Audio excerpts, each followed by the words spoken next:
Hi everyone. ఇవాళ mutton తలకాయ curry తయారు చేసే విధానం చూద్దాము.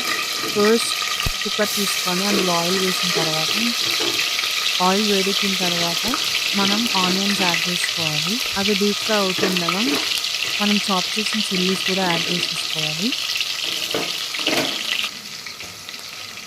ఆ తర్వాత అవి డీప్ ఫ్రై అయ్యేటట్టు చూసుకోవాలి. నెక్స్ట్ నేను ginger garlic paste, turmeric and కొత్తిమీర యాడ్ చేస్తాను. అవంతా యాడ్ చేసిన తర్వాత చాప్ చేసిన తలకాయ కర్రీ మొత్తం అందులో వేసేయాలి. వేసి మిక్స్ చేసేసుకోవాలి నీట్‌గా. ఆ మసాలా అంతా వీటికి పట్టే వరకు. నెక్స్ట్ చిల్లీ పౌడర్ యాడ్ చేసుకోవాలి మీ టేస్ట్‌కి తగ్గట్టు. ఇది కూడా డీప్‌గా మిక్స్ చేసుకోవాలి. సో దట్ అన్ని ముక్కలకి పట్టేలాగా.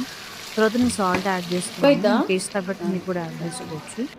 ఆ తర్వాత నేను వాటర్ పోస్తున్నాను. అవి డిప్ అయ్యేంత వరకు కర్రీ మొత్తం. నెక్స్ట్ కుక్క పెట్టేసి నేనైతే 9 విజిల్స్ వచ్చేవరకు ఉంచాను. సో, చాలా సాఫ్ట్ వచ్చింది. ఇంకొకవేళ తక్కువ విజిల్స్ కావాలంటే కూడా చేసుకోవచ్చు. ఇదిగోండి మనకి గుమగుమలాడే తలకాయ కర్రీ రెడీ.